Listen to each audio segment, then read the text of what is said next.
Well, here's number 4 of the original Planet of the Apes franchise. This is my review of Conquest of the Planet of the Apes. Big Days, Entertainment Rankings and Reviews.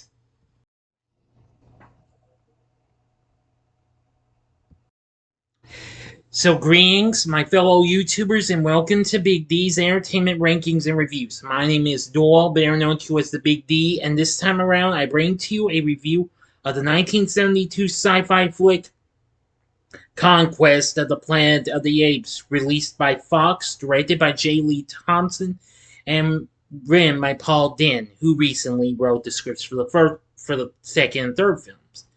Continuing after the events of Escape from the Planet of the Apes, the fourth installment of the original Planet of the Apes series.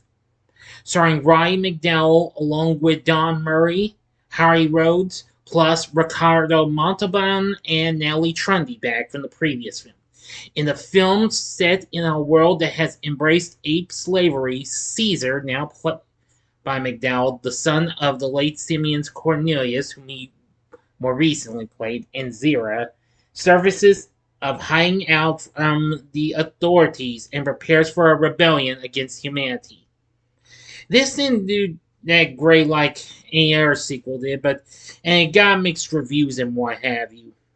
Before I get into the story, if you haven't seen my reviews of the first 3 Planet of the Apes films, click on that card and it'll take you to the playlist so you can catch what you may have missed or see them again if you'd like.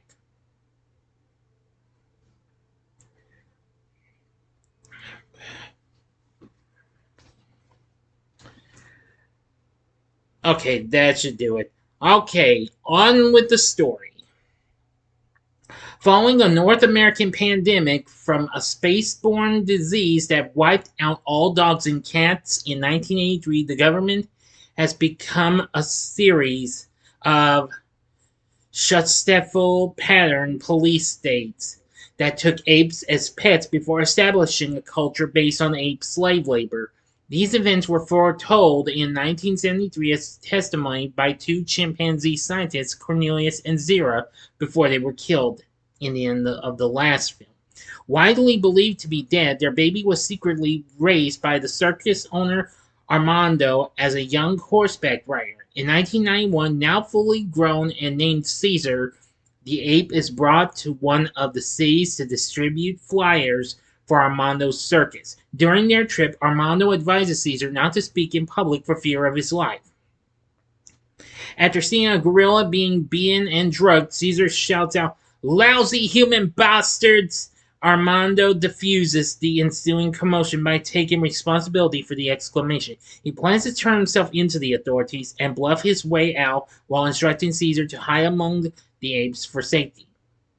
Caesar obeys and hides in a cage of orangutans, finding himself being trained for slavery through violent conditioning. He is then sold at auction to Governor Breck. Caesar is then put to work by Breck's chief aide, MacDonald, whose African-American heritage allows him to sympathize with the apes to the disgust of his boss. Meanwhile, Armando is interrogated by Inspector Culp, who suspects his circus ape is the child of Cornelius and Zira. Culp's assistant puts Armando under a machine that psychologically forces people to be truthful. Realizing he cannot fight the machine, Armando jumps through a window and dies. When Caesar learns of Armando's death, he loses faith in human kindness. In secret, he begins teaching the apes combat and has them gather weapons. Unfortunately, Breck eventually learns that Caesar is the ape the police are hunting. Meanwhile, Caesar realizes MacDonald is an ally to the ape's cause and reveals himself to him. MacDonald understands Caesar's intent to depose Breck. I'm sorry, I'm getting a little... Pardon me. Depose Breck, but expresses his doubts about the revolution's effectiveness. Caesar is later captured by Breck's men and is electrically tortured into speaking. Hearing him speak, Breck orders Caesar to be killed. With MacDonald's help, the heroes manage to trick Breck into believing Caesar died. Once Breck leaves, Caesar kills his torturer and escapes. And now for the final act and ending, you know the procedure. You have 5 seconds to sum this video. Go to the description box below. Fast forward to the time below. If you have seen the movie already, please continue.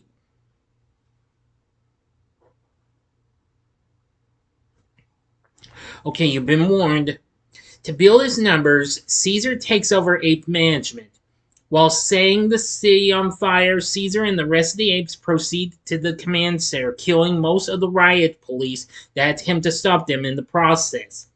After succeeding in this, Caesar has Breck marched out to be executed. McDowall pleads with Caesar not to succumb to brutality and be merciful to the former masters. Caesar ignores him, deciding to dedicate his life to man's downfall. Now, in the theatrical cut, as the apes race their rivals to beat Breck to death, Caesar's girlfriend Lisa voices her objection, shouting, "No!" She is the first ape to speak other than Caesar. Caesar reconsiders and orders the apes to lower their weapons, deciding that after their recent victory, they can afford to be humane. End of story. So what did I think of Conquest of the Planet of the Apes? Well, I am going to say it's fine and all. I mean, it is kind of a mixed bag and what have you. Let's see.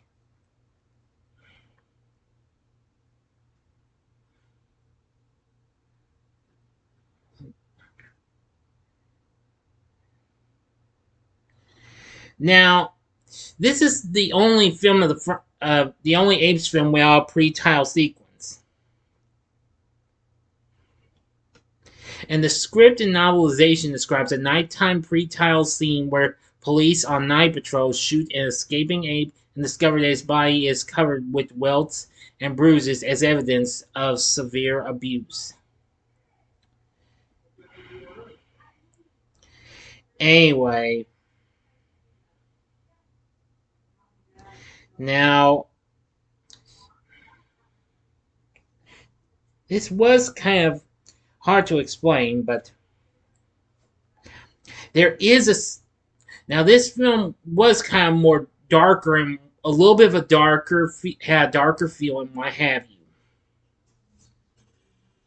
And there was also.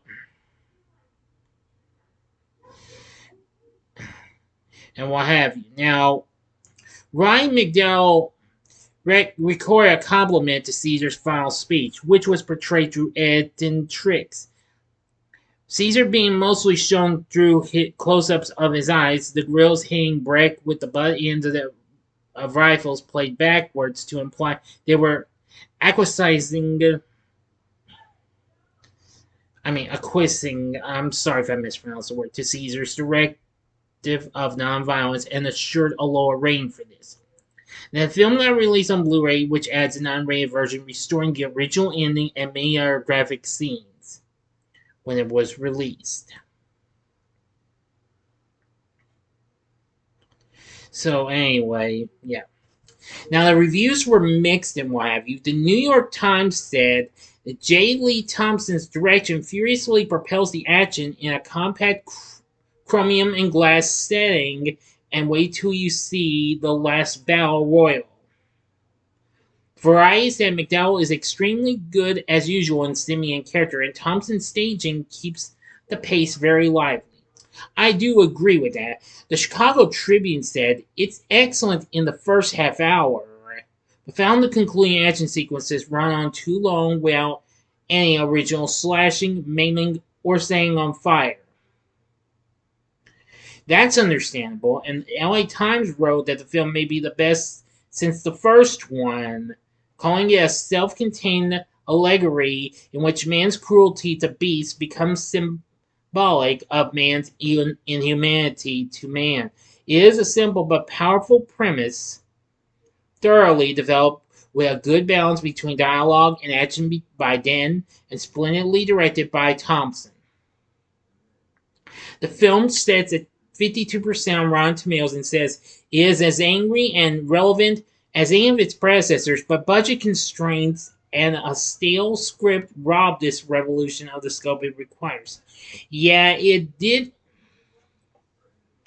have some issues and what have you. But anyway, I am going to say the film's fine and what have you. It's not the best though, but it's fine and all. And with it being only 88 minutes, this makes it the second shortest film, the other shortest film of the franchise. Well, alongside Beneath the Planet of the Apes.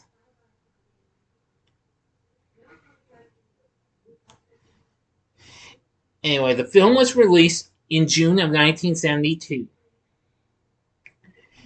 And this time they had Tom Scott on board to do the score, and it was fine. I mean, not as good as some of the others, but still reasonable. Roddy McDowall, well, who was formerly Cornelius, now takes over the role of Caesar. And I will say he's not too bad. He's still pretty good. Don Murray plays Governor Bragg. He's pretty good. Ricardo Montalban returns as Armando. He's still good until his character dies. Natalie Trundy is back from the last film as Lisa. Let's see. Harry Rhodes plays McDonald. He wasn't too bad.